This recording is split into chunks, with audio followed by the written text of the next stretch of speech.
আসসালামু আলাইকুম রহমতুল্লাহ। সুপ্রিয় দর্শক, আশা করি মহান আল্লাহ রাব্বুল আলামিনের অশেষ মেহেরবানি ও দয়ায় আপনারা সকলেই ভালো আছেন।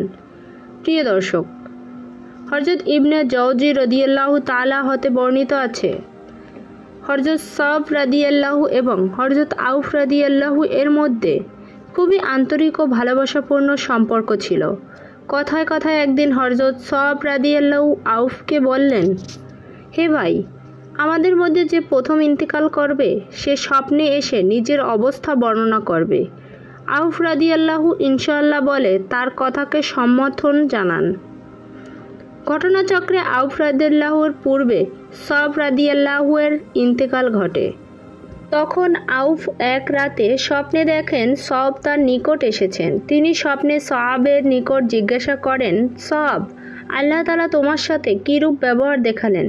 সব উত্তরে বললেন, আল্লাহ তাআলা আমার গুনাহসমূহ মার্জনা করেছেন। আবার আউফ জিজ্ঞাসা করেন, তোমার গর্দানে কালো দাগটি কিসের? সব বলেন, আমি এক ইহুদির নিকট হতে 10টি দিরহাম ঋণ নিয়েছিলাম। সেই দিরহাম কয়টি এখনও তাকে পরিশোধ করা হয়নি তা আমার তিরোধানের মধ্যেই রয়ে গেছে। তুমি সেই দিরহাম কয়টি ইহুদির নিকট পৌঁছে দিও। তিনি আরও বললেন, তুমি জেনে রাখো যে আমার মৃত্যুর পর আমার সংসারে যে সকল ঘটনা ঘটছে তার সকল সংবাদ আমার কাছে আছে।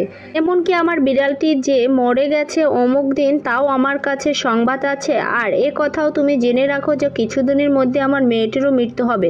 তোমরা তাকে নেক কথা শেখাও। পরের দিন ভোরবেলা আউফ রাদিয়াল্লাহু সাব রাদিয়াল্লাহুর বাড়ি যেয়ে প্রথমে তীরদান চেয়ে দেখলেন তার মধ্যে একখণ্ড কাপড়ে জড়ানো 10টি দিরহাম রয়েছে। তিনি ইহুদিকে ডেকে জিজ্ঞাসা করলেন, তোমার নিকট কি সাহাবের কোনো ঋণ আছে? ইহুদি বলল, হ্যাঁ, আমি তাকে 10 দিরহাম ঋণ দিয়েছিলাম, কিন্তু সে তা পরিশোধ করার পূর্বেই ইন্তেকাল করে। অতঃপর আউফ রাদিয়াল্লাহু ওই দিরহাম ইহুদিকে দিয়ে দিলেন। এরপর তিনি পরিবারের সকলের নিকট জিজ্ঞাসা করেন, সাহাবের মৃত্যুর পর তোমাদের সংসারে কি ঘটনা ঘটেছে? সাব রাদিয়াল্লাহু যা যা বলেছিলেন তারাও তাই বললেন, এমনকি সেই বিড়াল মরার ঘটনাও বললেন। তারপর আউফ রাদিয়াল্লাহু সাহাবের মেয়েকে আনতে বললেন।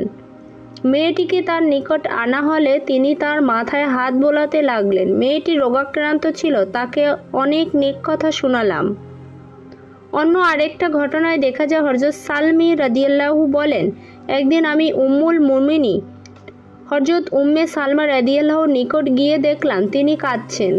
আমি তার নিকট কান্নার কারণ জিজ্ঞাসা করলে তিনি আমার নিকট বললেন, আজ আমি স্বপ্নে হযরত রাসূলে করিম সাল্লাল্লাহু আলাইহি সাল্লামকে দেখলাম। তিনি কেঁদে অশ্রুর ঝর্ণা বইয়ে দিয়েছেন।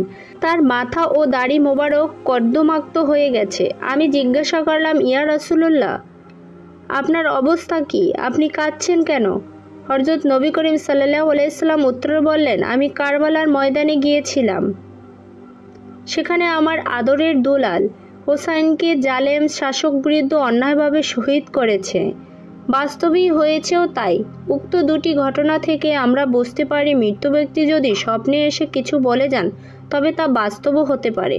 তবে এক্ষেত্রে কোনো বিজ্ঞ আলেম যিনি স্বপ্নের ব্যাখ্যা করতে জানেন তার সাথে পরামর্শ করে নিজের স্বপ্নের ব্যাপারে জিজ্ঞাসা করে নিতে হবে।